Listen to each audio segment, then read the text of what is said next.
ভেনেজুয়েলার উপর চাপ বাড়ানোর কৌশলের অংশ হিসেবে নিষেধাজ্ঞার আওতাভুক্ত জাহাজগুলোকে লক্ষ্য করে অভিযান অব্যাহত রেখেছে যুক্তরাষ্ট্র। এরই ধারাবাহিকতায় ক্যারিবীয় সাগর থেকে ভেনেজুয়েলার পঞ্চম একটি তেলবাহী জাহাজ জব্দ করেছে মার্কিন বাহিনী।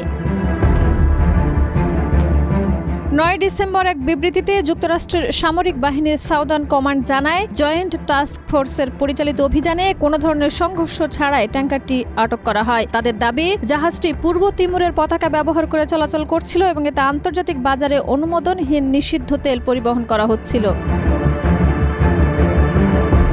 বার্তা সংস্থা অ্যাসোসিয়েটেড প্রেস এপি জানায়, যুক্তরাষ্ট্র সরকারের নথি অনুযায়ী জাহাজটির নাম আগে ছিল মিনারভা এম। 72 ঘন্টা ময়েশ্চার লক সমৃদ্ধ লিলি বডিওয়াশ শিয়া বাটারের গুডনেস স্কিন রিপেয়ার করে রাখে সফট ও গ্লোয়িং। রুশ তেল পরিবহনের সঙ্গে যুক্ত থাকার অভিযোগে পরে ওলিনা নামের এই ট্যাঙ্কারটির উপরে নিষেধাজ্ঞা আরোপ করা হয়।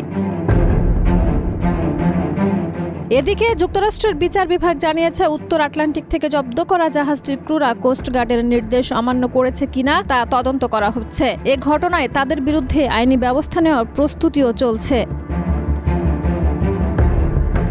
এর আগে 7 ডিসেম্বর উত্তর আটলান্টিক থেকে রাশিয়ার পতাকাবাহী ম্যানিরো এবং ক্যারিবীয় সাগর থেকে এম সোফিয়া নামের 2টি জাহাজ জব্দ করে যুক্তরাষ্ট্র। এর আগে গত ডিসেম্বরে স্কিপার ও সেঞ্চুরিস নামের আরও 2টি তেলবাহী জাহাজ আটক করেছিল মার্কিন বাহিনী।